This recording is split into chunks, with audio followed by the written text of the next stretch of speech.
Pak, dalam memberi sedekah nih Pak, bagaimana kalau kita memberikan sedekah kepada orang yang membuat kita sakit hati?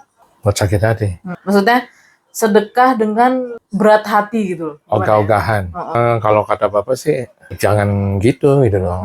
Kalau sedekah itu ya karena kamu memang kepingin ngasih gitu loh. Kalau dengan berat hati, justru itu ada energi balik yang menghantam kamu gitu loh. Nanti kamu akan terpukul gitu loh.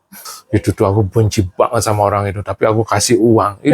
Itu efeknya tuh 2 kali lipat daripada kamu benci doang. Kamu benci sama orang, efeknya 1. Tapi orang yang kamu benci, terus kamu kasih duit, efeknya 2 gitu loh. Iya kan? Efeknya 2. Nggak usah sok-sokan jadi orang suci lah gitu loh. Karena kita belum di level itu. Nanti kalau di level itu, kamu nanti tahu sendiri. Jadi ada orang nyakiti kamu, ternyata kamu nggak apa-apa gitu loh. Iya. Disakiti, diejek apa? Nggak apa-apa. Malah kasih duit, nih duit. Ya itu dia levelnya, makomnya, istilahnya itu udah berbeda. Kita masih penuh dengan kebencian waktu diejek orang, benci. Terus sama orang tuamu disuruh ngasih uang ke orang yang kamu benci. Kamu hatimu tuh hancur gitu loh. Iya kan?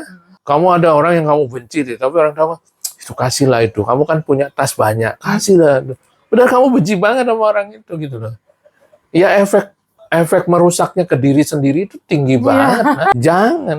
Kamu tuh harus melakukan sesuatu yang membuat kamu bahagia. Sampai misalnya kamu sholat itu kamu nggak bahagia, kamu harus bertanya sama diri kamu sendiri. Kenapa aku sholat nggak bahagia? Harusnya sholat itu harus bikin aku bahagia gitu loh. Berarti ada yang salah. Nah, kamu perbaiki kesalahan kamu. Sampai kamu bisa sholat dengan bahagia. Waktu kamu ngasih sedekah, terus kamu nggak bahagia, kamu harus bertanya. Loh kenapa kok aku ngasih uang ke orang kok nggak bahagia? Karena ngasih uang tuh harusnya bahagia. Nah. Bapak misalnya ngasih uang ke orang, Bapak bahagia. Makanya besoknya Bapak kasih lagi. Kalau Bapak nggak bahagia, ya ngapain? Terus-terusin sesuatu yang bikin kita nggak bahagia. Nah, kita perbaiki. Nah, banyak orang beragama itu memaksakan diri. Sholatnya dipaksa, sedekahnya dipaksa.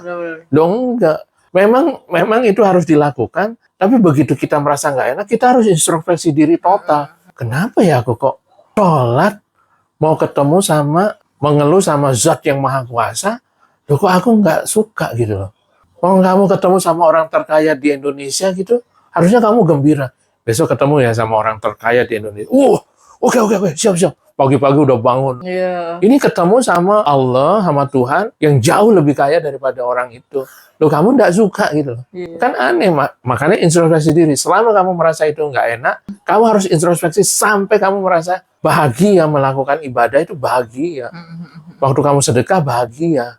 Kamu waktu sedekah 10.000, kamu bahagia banget. Waktu sedekah 100.000, kamu nggak bahagia kan? Kamu paksain nih 100.000 tuh, kamu cek. Jangan 100.000 nggak bahagia, 10.000 bahagia, udah 10.000 terus. Sampai kekayaannya udah miliaran, kamu tetap 10.000, ya jangan gitu. Kamu harus bertanya, kenapa aku 100.000 nggak bahagia? Kamu cek diri kamu. Terus udah gitu, kekayaanku segini. Setiap hari aku 1 kali makan aja, ternyata 1 kali makan 500.000. Masa aku 100.000 berat, misalnya kayak gitu. Jadi harus introspeksi diri, kenapa kita nggak suka itu. Kayak gitu, nah.